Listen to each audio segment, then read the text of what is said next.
The shadows of the grandmother. The house where Diana grew up was old, its walls cracked, and its heavy wooden doors groaned whenever they opened, as if they carried the burden of secrets. By day, the house seemed ordinary, but at night it transformed into something uncanny, as if the walls whispered hidden truths. On the day her grandmother died, Diana felt that something dark remained in the house, as if the departing soul had not left completely. From that day on, the air grew heavier, the nights colder, and anyone who entered felt an inexplicable shiver. The house seemed to swallow the breath of its inhabitants, hiding unseen things in its corners. As a child, Diana was innocent, fond of playing in the garden, but she feared the basement where her grandmother lived.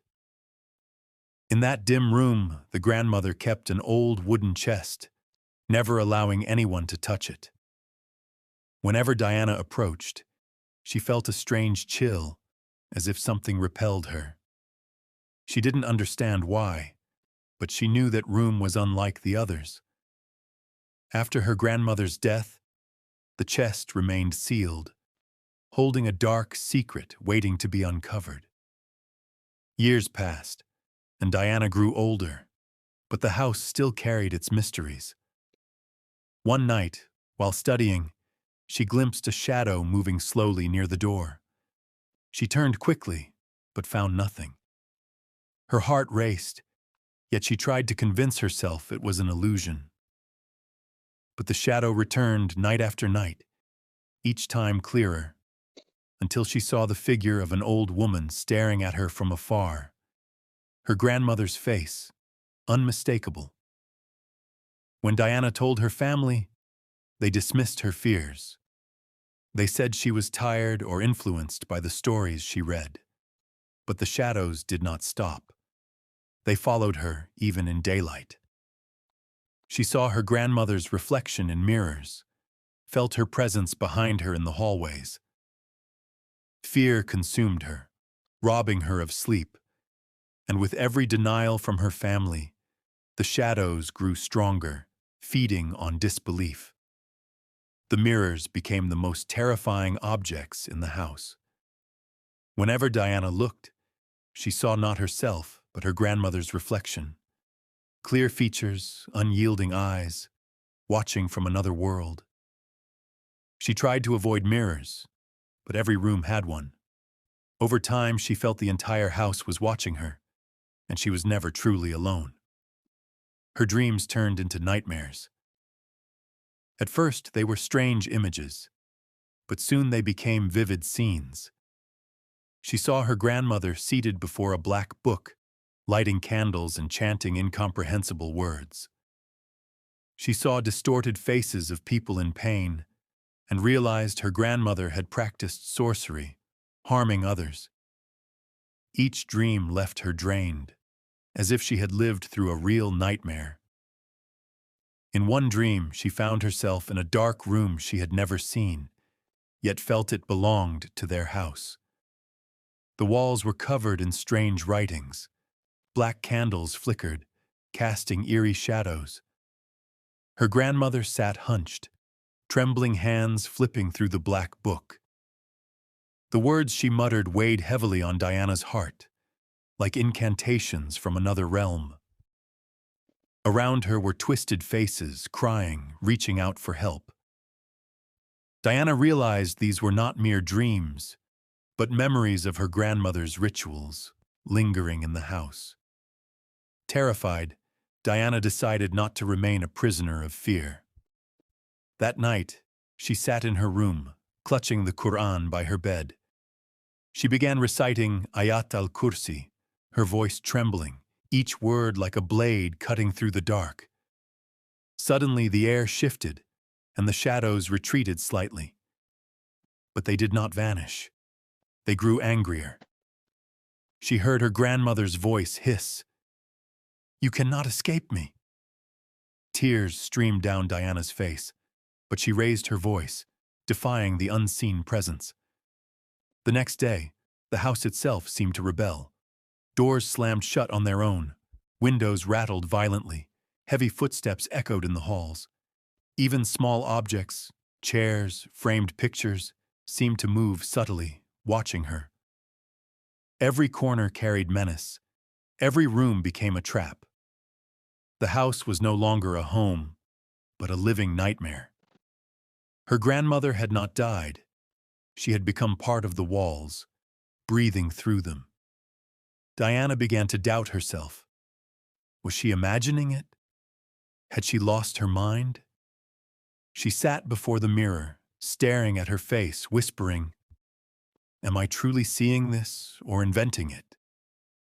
Yet whenever she tried to dismiss it, the shadows appeared undeniably.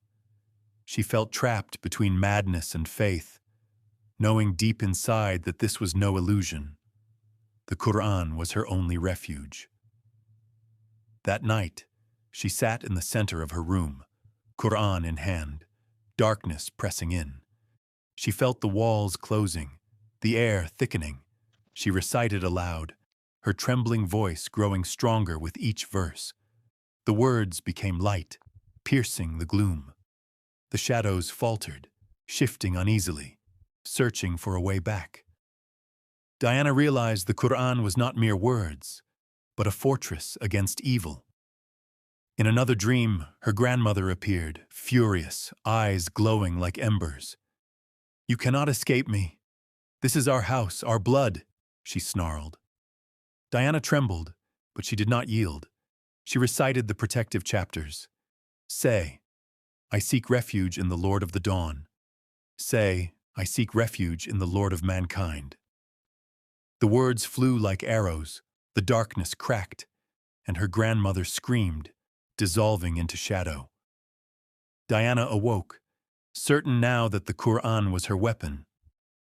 By day, she confronted the chest. Opening it, she found old papers covered in symbols, dried blood, small bones, knotted strings, and black cloth reeking of decay. She recoiled, nauseated, but understood. This chest was the source of evil, remnants of her grandmother's sorcery. She shut it quickly, but the horror lingered in her mind. With each recitation, the house revealed more.